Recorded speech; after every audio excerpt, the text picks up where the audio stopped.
industry is a monster. Is akin to killing him.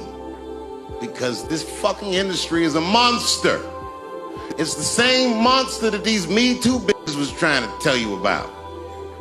But they hate the monster for how it fucks. And I hate that monster for how it eats. I denounce anti-Semitism in all its forms. And I stand with my friends in the Jewish community. And that, Kanye, is how you buy yourself some time. Listen, okay, I don't think Kanye is crazy at all. I think he's possibly not well. Comedian Dave Chapelle has just made some pretty startling claims about the entertainment industry's purported plan to undermine rapper Kanye West. Chapelle believes that Hollywood's upper class might be conspiring against West, and he is the only person willing to speak up about it.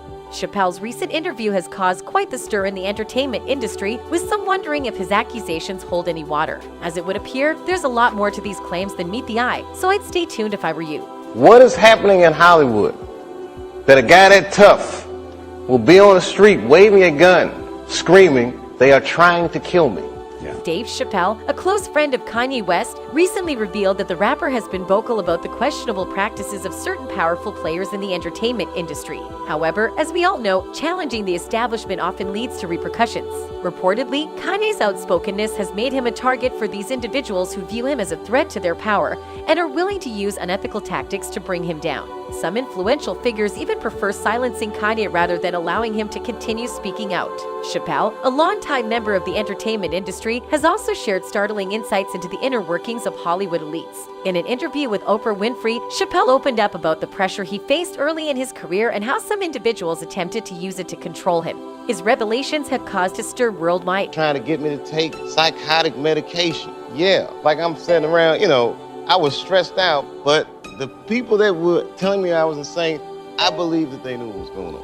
It's widely known that Dave is an intelligent person, and he's been aware of these issues for a long time. As a result, he's been strategic in choosing which battles to fight.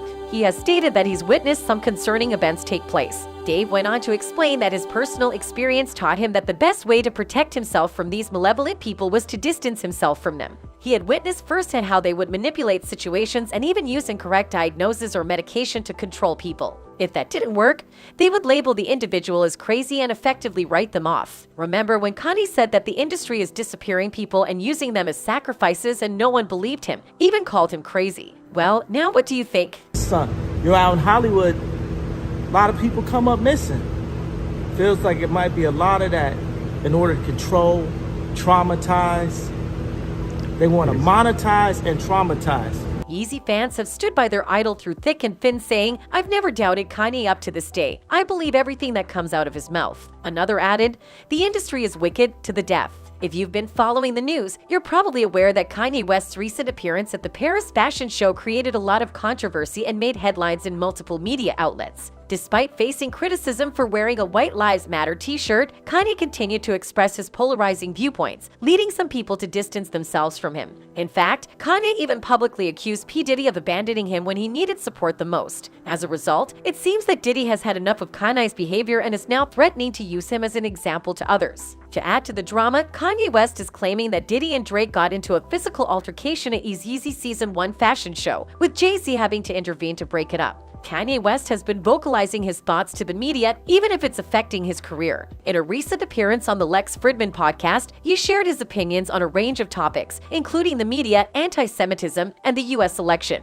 During one of his typical stream of consciousness rants, Kanye briefly mentioned an incident that occurred backstage at his Yeezy Season 1 fashion show in February 2015. According to him, there was a scuffle between Diddy and Drake. This fashion show was so popular that Justin Bieber had to sit in the second row. Kanye says, at that time, Puff Daddy had beef with Drake. Drake still came to the show and Jay-Z had to break up the fight backstage. Fans also seem to believe Kanye's claims, but a few of them are worried about his life and are now hinting that Kanye shouldn't spill Diddy's secrets. He's starting to tell other rappers business. He might not be around breathing for much longer, especially Diddy's little secrets. I'm just saying, West did not stop himself at that alone. In fact, he expressed his opinions even more explicitly on the podcast, which landed him in hot water. He made several statements that caused a stir, some of which have stuck with people. In fact, his opinions were so controversial that the interview was taken down from YouTube.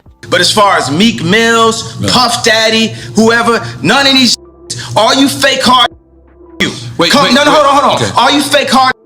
West called out Jay-Z for not visiting his family after Kim Kardashian was robbed in Paris at gunpoint. I don't got no celebrity friends because when I was on TV, on Instagram saying, I don't know where my child is, and the Kardashians kidnapped my daughter in public, and I didn't have the address of my child, none of these.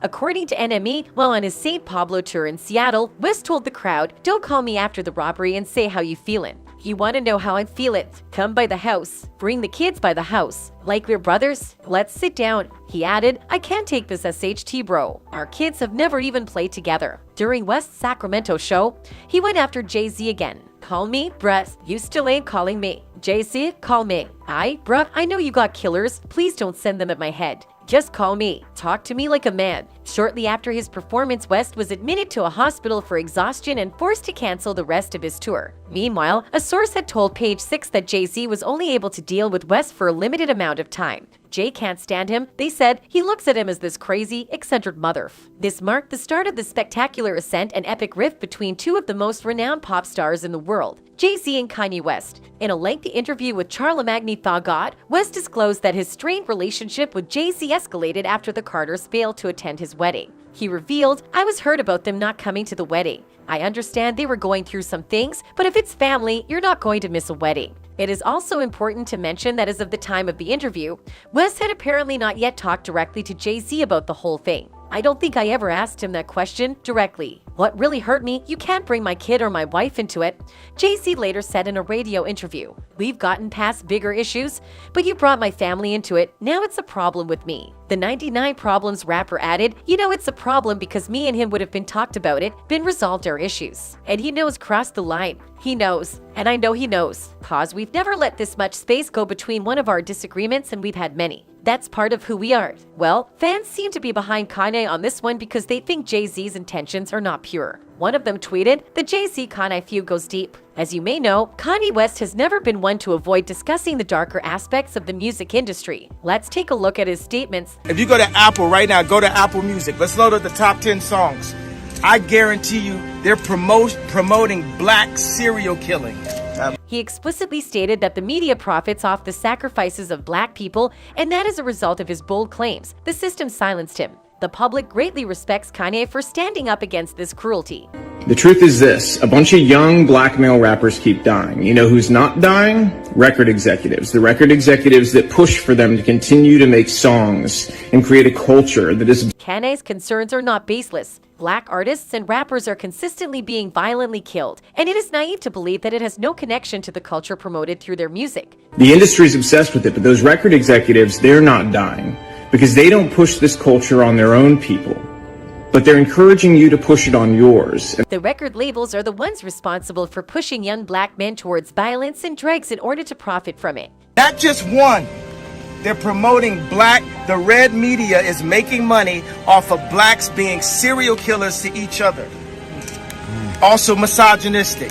West has only been one of the few public figures to address the exploitation of black rappers by the media. Despite the alarming number of artists being murdered and dying, violence continues to be promoted through black music. However, rap is more than just words and beats. The harmful portrayal of black people in the media has a severe impact on the black community itself. To make matters worse, record labels are encouraging this destructive behavior. When black artists rap about drugs and violence, it generates buzz and puts them in the spotlight, which is exactly what the labels want: exposure at any cost. However, the consequences of this strategy extend beyond the damage to these artists' reputations. It also promotes the use of drugs and guns in the black community, fueling a cycle of self-destruction. People need to recognize the dangerous situation happening. Kanye's claims are becoming more and more true as black artists are facing more danger and distress than ever before. We cannot ignore this anymore. We need to act now and remove these harmful elements from the music industry before it's too late. That's it for today, folks. Until next time, goodbye.